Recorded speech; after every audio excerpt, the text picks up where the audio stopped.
In 1913, during the London Imperial Motor Transport Conference, the general manager of South African Railways brought up a problem he was having. Many of the railway's branch lines were unprofitable, despite them being the only means of transporting agricultural and mineral goods in the area. Development of South Africa was greatly hampered due to lack of transport, and so the motion was put forward to find a cheaper means of running these branch lines. Shortly afterwards, railway engineer Major Frank Dutton felt that he had the perfect locomotive to solve the problem: a tractor.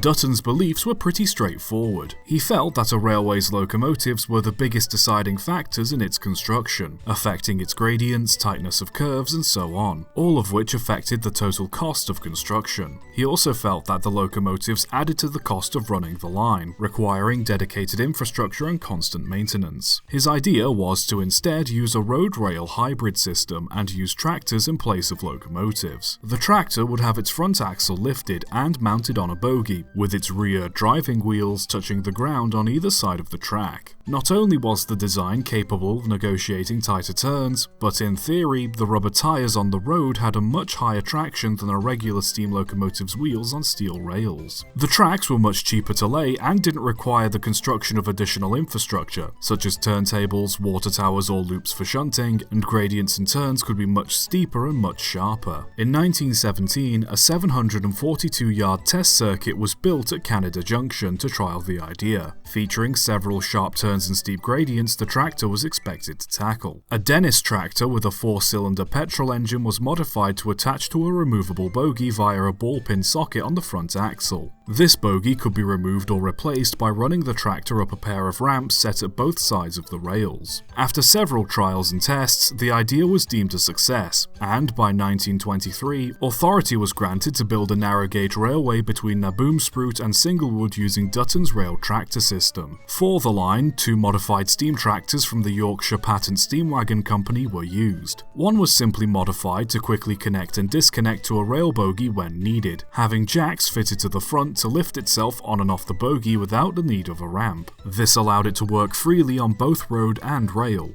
The other was modified to only work on rails, having bogies fitted to its front and rear. Dutton was so pleased with the idea, he formed a company to promote the design. He demonstrated it at the 1924 British Empire exhibition, where he presented it as a solution to the transport problems faced by the British colonies. He used several different tractors, both steam and petrol, to showcase the design. The road-rail system was tried in England, Scotland, Spain, Morocco, and Uganda, and was demonstrated in Australia and India. While it was quite a popular attraction, it failed as a sales promotion, with little to nobody seeking to build a Dutton railway after the exhibition. Not only that, but as it turned out, Dutton's tractors weren't quite living up to the promises he had made, with the tractor's tractive effort being significantly lower than he had thought, while the standard tractive effort of steel on steel was considerably better than he presented. As such, when the Singlewood Railway was in need of more motive power, they opted for a standard steam locomotive rather than another tractor. On top of this, the wheels of the tractor tended to slip on the road or get bogged down in mud and bad weather, as well as the tractors generally being unstable, with all of their front weight being focused on one small ball socket joint.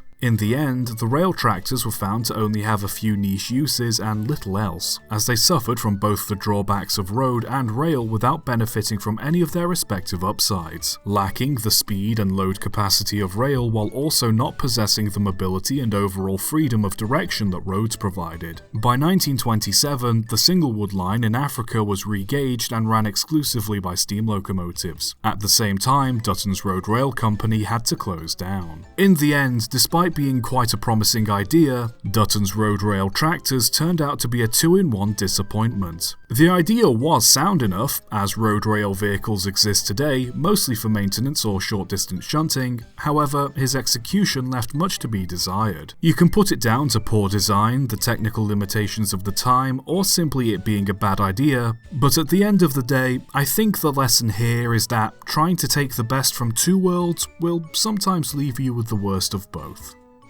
Subscribe for more.